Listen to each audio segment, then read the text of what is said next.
भाइयों बहनों, मैं आप सबके प्रति आभार व्यक्त करता हूं कि अभी हाल ही में संपन्न हुए नगर निकाय चुनाव में अयोध्या में महापौर के साथ ही विभिन्न नगर निकायों में आपने उत्साह से भाग लेकर के डबल इंजन सरकार पर विश्वास किया और इसीलिए डबल इंजन की भारतीय जनता पार्टी की सरकार आपके सहयोग से गांव हो या शहर, हर एक स्तर पर जन सुविधाओं और बुनियादी विकास की योजनाओं को लेकर के बिना भेदभाव के गरीब कल्याणकारी योजनाओं को समाज के प्रत्येक तबके तक पहुंचाने के लिए पूरी प्रतिबद्धता के साथ कार्य कर रही है। आज उसी श्रृंखला में 1000 यानी लगभग 2000 करोड़ रुपए की परियोजनाओं का लोकार्पण और शिलान्यास अकेले अयोध्या लोकसभा सीट के अंदर हो रहा है। इसके लिए मैं आप सबका हृदय से बधाई देता हूं, आपका अभिनंदन करता हूं। भाइयों बहनों, आज हमारी अयोध्या दुनिया की सबसे वैभवशाली नगरी बन रही है और ये जनपद सबसे वैभवशाली जनपद बन रहा है। एक बार फिर से अयोध्या त्रेता युग की याद दिला रहा है, जब राम राज्य की परिकल्पना को जब साकार किया गया था प्रभु श्री राम के द्वारा। आज उस ओर न केवल अयोध्या जा रही है बल्कि पूरे देश को प्रधानमंत्री मोदी जी के नेतृत्व में एक नई प्रेरणा भी दे रही है। ये वही अयोध्या है 6 वर्ष पहले जिसका नाम लेने पे लोग संकोच करते थे। और आपने देखा होगा, मुझे लगता है हर महीना 1.5 महीने में तो मैं स्वयं ही यहां आ जाता हूं। मैं कल दोपहर के बाद यहां आ गया था, देर रात्रि 12 बजे तक यहां की विकास की परियोजनाओं को देखता रहा। आज सुबह पूज्य संतों के साथ बैठक करके और अभी आपके साथ संवाद बनाने के लिए महात्मा भरत की इस पावन साधना स्थली का दर्शन करने के लिए मैं आया हूं। भाइयों बहनों, महात्मा भरत का चरित्र हर भारतवासी को एक नई प्रेरणा प्रदान करता है। भाई का भाई के प्रति किस प्रकार का संबंध होना चाहिए, एक शासक का प्रजा के प्रति क्या दायित्व होना चाहिए, जिस सादगी के साथ अपने शौर्य और पराक्रम का परिचय देकर के उस कालखंड में प्रभु श्री राम के ब्रह्मन्यायी के रूप में महात्मा भरत ने एक आदर्श हम सबके सामने रखा। यह भूमि उसकी साक्षात प्रतीक है और आज मुझे महात्मा भरत की इस पावन साधना भूमि को देख करके दर्शन करके मैं अपने आप को गौरवशाली महसूस करता हूं, गौरवान्वित महसूस करता हूं। मैं इसके लिए आयोजकों को हृदय से धन्यवाद देता हूं। भाइयों बहनों, कल रात्रि को 11 बजे मैंने सूरज कुंड को देखा है। मुझे याद है आज से 3 वर्ष पहले सूरज कुंड में जब मैं गया था, 4 वर्ष पहले जब गया था, बड़ा जर्जर था, अव्यवस्था थी, पानी सड़ रहा था, कोई पुरसाहर नहीं था। और कल रात्रि को भरत कूप को जब मैंने सूरज कुंड को देखा तो वास्तव में सूरज कुंड ने एहसास करा दिया कि यही अयोध्या रहेगी, इसी प्रकार से अयोध्या बनेगी। आप में से कितने लोग सूरज कुंड गए हैं? अच्छा लगा है ना जो नया बना है? एक बार जाइए और मैं यहाँ के सांसद जी से, विधायक जी से, सभी मान्य विधायकों से, महापौर जी से, जिला पंचायत अध्यक्ष जी से कहूंगा कि इन सबको ले जाकर के वहां पर 8 बजे ले जाकर के लाइट एंड साउंड का कार्यक्रम भी दिखाने का कार्यक्रम करेंगे, तो आप देखेंगे कितना क्या बदल रही है। इधर पिछले 3 महीने के अंदर गुप्तार घाट में कितने लोग गए हैं? आप लोग जो जितने पुरुष हैं तो गए, लेकिन इन माता और बहनों को क्यों नहीं लेके गए? इनको भी ले जाकर के दिखाओ वहां पर प्रभु श्री राम से जुड़े हुए एक अन्य क्षेत्र को, जो आज से 5 वर्ष पहले, 6 वर्ष पहले पूरी तरह वीरान पड़ा हुआ था। आज आप देखिए क्या चमकता हुआ दिखाई दे रहा है। गुप्तार घाट और उसके आसपास के दृश्य को जाकर के देखिए। ये नई अयोध्या के कुछ चित्रण है, और आज मैं यही कहने के लिए आया हूं, अयोध्या नगरी को दुनिया की सबसे सुंदर नगरी बनाएंगे ही, और भरतकूप का भी विकास सूरजकुंड की तर्ज पर करेंगे। उसी प्रकार से महात्मा भरत के यहाँ साधना स्थली को लाइट एंड साउंड कार्यक्रम के माध्यम से प्रस्तुत करेंगे। तालाब का सुंदरीकरण होगा, जो यहां पर लोग निवास कर रहे हैं उनका पुनर्वास होगा। पूरी जमीन को सुरक्षित रखते हुए एक बार फिर से त्रेता युग की ओर इसको ले जाने का कार्य किया जाएगा।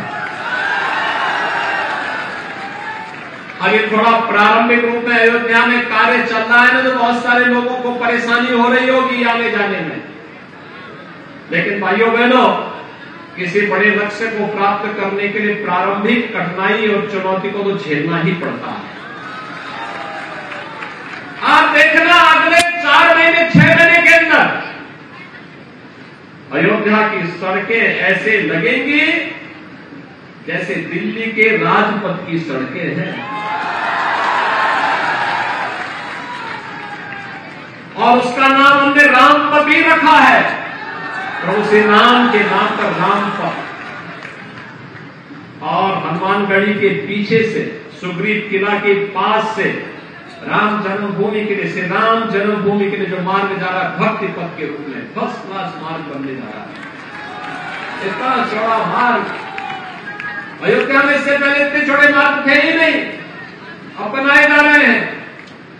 और भाइयों बहनों, अगर अयोध्या के इन सभी कार्यों को पंचकोसी, 14 कोसी, 84 कोसी, एक नया बाईपास, रिंग रोड, अन्य सभी कार्यों को देखेंगे, फ्लाईओवर बन रहे हैं, नए नए तरीके से घाटों का निर्माण हो रहा है, चिकित्सालयों का निर्माण हो रहा है, शिक्षा के केंद्रों के विकास के कार्यक्रम को आगे बढ़ाया जा रहा है। इन सभी कार्यों को हम देखेंगे तो आज के दिन पर अकेले अयोध्या के अंदर 32,000 करोड़ रुपए की परियोजनाओं के कार्य प्रारंभ हो रहे हैं। 32,000 करोड़ रुपए की।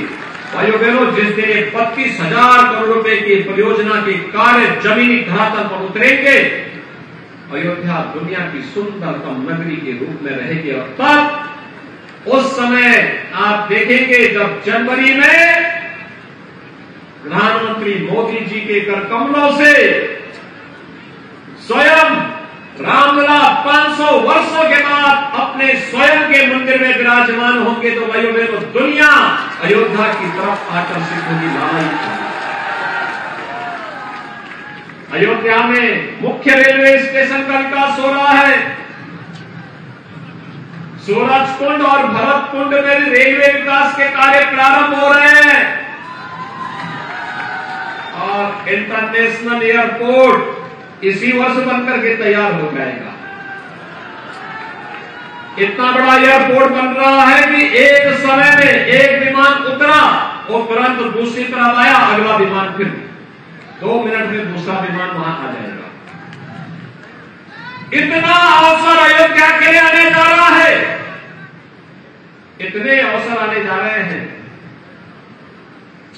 कि जो अयोध्या में आया होगा वो पछताता होगा। जिसने अयोध्या में जन्म नहीं लिया होगा वह भी प्रार्थना कर रहा होगा कि muझे भी अयोध्या में जन्म लेने का सौभाग्य प्राप्त होता तो मैं भी सौभाग्यशाली होता। भाइयों बहनों, के बगैर हमारा जीवन अधूरा माना जाता है। प्रभु श्री राम को हम लोगों ने जिस रूप में देखा है, पूजा है, उनकी भक्ति की है, और भक्ति साकार रूप से अब हम सबके सामने रामलला के रूप में मंदिर निर्माण के कार्य के साथ ही विराजमान होकर के हम सबको दर्शन देंगे। ढेर सारे कार्यक्रम चल रहे हैं। 32,000 करोड़ रुपए के परियोजनाएं तो ऐसी हैं जिन पे कार्य चल रहा है, और बहुत सारी योजनाएं ऐसी हैं जिन पर अभी कार्य प्रारंभ होने के लिए हम लोग स्वीकृति देने जा रहे हैं। इतने बड़े परियोजनाएं देश के अंदर किसी और एक नगर में, एक जनपद में नहीं चल रही होंगी। और इसमें भाइयों बहनों, आज मैं आपके पास आया हूं प्रधानमंत्री मोदी जी के नेतृत्व में, उनके यशस्वी नेतृत्व में अयोध्या का, काशी का, मथुरा वृंदावन का, प्रयागराज का, कुशीनगर का, श्रावस्ती का, सुख तीर्थ का, नैमिष तीर्थ का, इन सब का विकास हो रहा है। विकास के लिए पैसे की कमी नहीं है। पैसे की कमी तब होती थी जब सरकारी खजाने पे डकैती डालने वाले लोग सत्ता में बैठ करके परिवारवाद और जातिवाद के हमले का अनुभव करते थे, तब पैसे की कमी होती थी। हमारे लिए तो कौन है? हमारे लिए तो ये जनता जनार्दन ही परिवार है, प्रदेश ही परिवार है। जो डकैती डालते थे उनकी डकैती को रोक करके उस पैसे को हम डाइवर्ट करते हैं विकास के लिए, और वही पैसा विकास में लग रहा है। उपचार में खर्च हो रहा है, गरीबों के लिए मकान में खर्च हो रहा है, गरीबों के शौचालय में खर्च हो रहा है, बिजली कार्य के सुदृढ़ीकरण के लिए खर्च हो रहा है, हर घर नल की योजना के रूप में पैसा लगाया जा रहा है, किसानों की आमदनी को बढ़ाने में लगाया जा रहा है, बेटियों की पढ़ाई में पैसा लगाया जा रहा है, नौजवानों के रोजगार में लगाया जा रहा है, अच्छे विश्वविद्यालय, अच्छे महाविद्यालय, अच्छे टेक्निकल इंस्टीट्यूट स्थापित करने में पैसा लगाया जा रहा है, और आज इसलिए विकास दिखता है। इसके बारे में कोई प्रश्न नहीं खड़ा कर सकता है। हाँ, टाइम का हो सकता है, कोई कार्य जिस स्पीड से चलना चाहिए हो सकता है स्पीड में कम या ज्यादा हो सकती है, हर व्यक्ति एक जैसी क्षमता का नहीं हो सकता। लेकिन भाइयों बहनों, अब अयोध्या के साथ कोई अन्याय नहीं कर सकता। अब अयोध्या का नाम लेने में कोई संकोच नहीं करता है, और अयोध्या आने के लिए तो अब कौन है जो लालायित न होता हो। आपने बंधु सिंह जी को पहले सांसद बना दिया, अब हर व्यक्ति अयोध्या आने के लिए लालायित है। लेकिन आप चिंता मत करिए, अयोध्या के गौरव, अयोध्या के वैभव के साथ किसी किस्म को खिलवाड़ करने की छूट नहीं देंगे। आज प्रधानमंत्री मोदी जी के नेतृत्व में भारत दुनिया की एक बड़ी ताकत के रूप में उभर रहा है। ये नया भारत है, वैश्विक मंच पर सम्मान पाता है। देश सब अपनी आजादी का 75 वर्ष पूरा कर रहा है। आपने देखा होगा 75 वर्ष पूर्ण होने पर दुनिया के 20 बड़े देशों के समूह की अध्यक्षता भारत को, G20 के अध्यक्षता के रूप में भारत को मिली। ये G20 के देश वही है भाइयों बहनों जिनके पास दुनिया की 65% आबादी निवास करती है, जिनका दुनिया के 80% संसाधनों पर अधिकार है, जिनके पास दुनिया की 85% GDP है, और जिनके पास दुनिया का जो भी पेटेंट होता है, पेटेंट का 90% अधिकार जिन देशों के पास है वे G20 के देश कहलाते हैं। भारत वर्तमान में अपनी आजादी के अमृत महोत्सव वर्ष में G20 समूह देशों का की अध्यक्षता प्रधानमंत्री मोदी जी के नेतृत्व में कर रहा है। जो ब्रिटेन भारत को लगभग 200 वर्षों तक गुलाम बनाया था, आजादी के अमृत महोत्सव वर्ष में उस ब्रिटेन को पछाड़ करके भारत दुनिया की 5वीं बड़ी अर्थव्यवस्था बना है, और भाइयों बहनों, प्रधानमंत्री मोदी जी का ये यशस्वी नेतृत्व इसी प्रकार से जनता जनार्दन का आशीर्वाद मिलता रहेगा तो आप देखना अगले 4-5 वर्षों के अंदर भारत दुनिया की तीसरी बड़ी अर्थव्यवस्था बनेगा। अर्थव्यवस्था की मजबूती का मतलब प्रति व्यक्ति आय में वृद्धि, हर गरीब को बिना भेदभाव के शासन की योजना का लाभ मिलना, कनेक्टिविटी बेहतर होना। पहले अयोध्या के लिए न ट्रेन थी और न सड़क ही आ पाती थी। मुझे गोरखपुर से अयोध्या आने में 5 से 6 घंटे लगते थे, या लखनऊ से अयोध्या आने में 5 से 6 घंटे लगते थे। आज भाइयों बहनों, गोरखपुर से अयोध्या 1 घंटे में, लखनऊ से अयोध्या 1 घंटे में। एयरपोर्ट बनेगा तो एक बार फिर से त्रेता युग की याद को ताजा कर देगा, जब भगवान श्री राम पुष्पक विमान से अयोध्या आए होंगे ना लंका विजय के बाद। आज अयोध्या के हर वासी को विमान की यात्रा में देश और दुनिया का सैर करने का एक अवसर प्राप्त होगा। अयोध्या से कहीं की भी उड़ान अयोध्या से होगी। एक नया अयोध्या बनने जा रहा है। रेलवे की कनेक्टिविटी बेहतर हुई है। हर जनपद और हर कस्बा सिटी आज अयोध्या के साथ जुड़ना चाहता है। ये नई अयोध्या है। दीपोत्सव का अलग आनंद। इस बार दीपोत्सव होगा तो भाइयों बहनों लक्ष्य रखिए, 21 लाख दीप प्रज्वलित होंगे अयोध्या के अंदर। 21 लाख दीप, और अयोध्या के हर घर में, जनपद के हर घर में दीप प्रज्वलन के कार्यक्रम होने चाहिए। राम जी की पेड़ी में भी होगा, नए घाट में भी होगा, हर मठ और मंदिर में भी होगा, सूरज कुंड, भरत कुंड, जितने भी घाट हैं इन सब में दीप प्रज्वलन के साथ साथ अयोध्या के हर घर में भी दीपों से प्रज्वलित होती हुई अयोध्या जगमगाती हुई दीपोत्सव की दिन दिखाई देनी चाहिए। अभी से इसकी तैयारी, एक बड़ा इवेंट बनाओ, अभी से तैयारी प्रारंभ कर दो।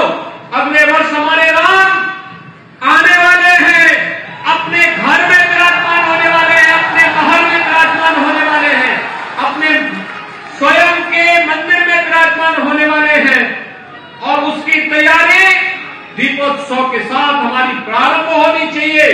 एक लंबी श्रृंखला प्रारंभ होगी और उस कार्यक्रम के साथ जुड़ते हुए हम आगे बढ़ेंगे।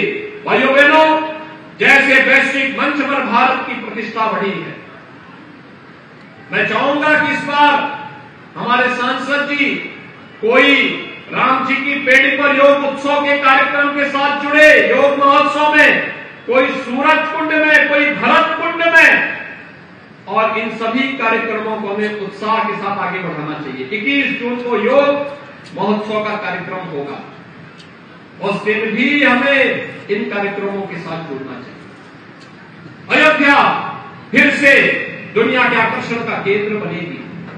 आज इसीलिए प्रधानमंत्री मोदी जी के नेतृत्व में सुरक्षा की बेहतर स्थिति हुई है। भाइयों बहनों, भारत एक बार फिर से दुनिया के सामने मानवता के कल्याण का नेतृत्व करता हुआ दिखाई दे रहा है। दुनिया में संकट आता है, दुनिया भारत की ओर देख रही है, प्रधानमंत्री मोदी जी की ओर आशा भरी निगाहों से देखती है। ये नया भारत है और इस नए भारत के लिए हम सबको अपने आप को तैयार करना है। हम भी तैयार होंगे तब भारत शक्तिशाली होगा, दुनिया की सबसे बड़ी ताकत बनेगा। ये हर गरीब को मिलने वाली योजनाएं बिना भेदभाव के, हमने योजना मकान दिए, प्रदेश के अंदर 54 लाख गरीबों को मकान मिले। हमने जाति, मत और मजहब नहीं देखा। जो प्रदेश का नागरिक है, भारत का नागरिक है, उसको योजना का लाभ मिलना चाहिए। किसी गरीब की जाति नहीं पूछी, हर गरीब को शौचालय दिया, बिजली का कनेक्शन दिया, रसोई गैस का कनेक्शन निःशुल्क उपलब्ध करवाया, कोरोना कालखंड में फ्री में राशन की सुविधा का लाभ दिया। बड़े बड़े कार्य हो रहे हैं, highway, railway, waterway, airport, medical college. ये नए भारत की नई तस्वीर प्रस्तुत करता है। इसलिए भाइयों बहनों, जब सरकार भेदभाव नहीं कर रही है तो विकास कराने वाली, लोक कल्याण के लिए समर्पित और विरासत का सम्मान करने वाली सरकार हमें लानी ही पड़ेगी। और वह प्रधानमंत्री मोदी जी के नेतृत्व में वो सपना साकार हो रहा है। उस सपने को साकार होते हुए हम सब देख रहे हैं और इसलिए हम सब गौरवशाली अपने आप को गौरवान्वित महसूस करते हैं कि हमने उस समय जन्म लिया, हमें उस समय उस कालखंड में कार्य करने का अवसर प्राप्त हुआ जब देश को प्रधानमंत्री मोदी जी का यशस्वी नेतृत्व मिल रहा है। हम काशी में काशी विश्वनाथ देख रहे हैं, धाम को देख रहे हैं और अयोध्या में रामलला के भव्य मंदिर के निर्माण कार्य के साथ साथ रामलला को अपने मंदिर में विराजमान होते हुए भी देखेंगे। मथुरा वृंदावन के सुंदरीकरण के कार्यक्रम को भी देख रहे हैं। प्रयागराज के कुंभ के भव्य और दिव्य कुंभ का भी आनंद ले रहे हैं। यही तो भारत है। और भाइयों बहनों, इसमें हम सबको मिलकर के कार्य करना होगा। आज मैं आपको जो लगभग 2000 करोड़ रुपए की परियोजनाएं आपको मिली हैं, ये 2000 करोड़ रुपए की परियोजनाओं के लिए एक बार फिर से अयोध्या वासियों को बधाई देता हूं, जनप्रतिनिधियों को धन्यवाद देता हूं, हमारे सांसद जी, विधायक जी, महापौर जी, जिला पंचायत अध्यक्ष जी, अन्य हमारे जनप्रतिनिधिगण, इन सबको मैं बधाई देता हूं। इन लोगों के द्वारा जो प्रयास और जो प्रस्ताव दिए जाते हैं, सरकार प्राथमिकता के आधार पर से आगे बढ़ने का कार्य कर रही है। अयोध्या के विकास के लिए, प्रदेश के विकास के लिए पैसा कहीं आड़े नहीं आने वाला है। पैसा प्रदेश का, एक एक पैसा प्रदेश के विकास में ही खर्च होगा। और आज उसी संकल्प के साथ हम यहां पर आए हैं। 9 वर्ष के यशस्वी कार्यकाल के लिए हर कार्यकर्ता घर घर जाकर के रथ जगाने का कार्य करे और 2024 में एक बार फिर से प्रधानमंत्री मोदी जी के नेतृत्व में दिल्ली में फिर से भारतीय जनता पार्टी की सरकार बने।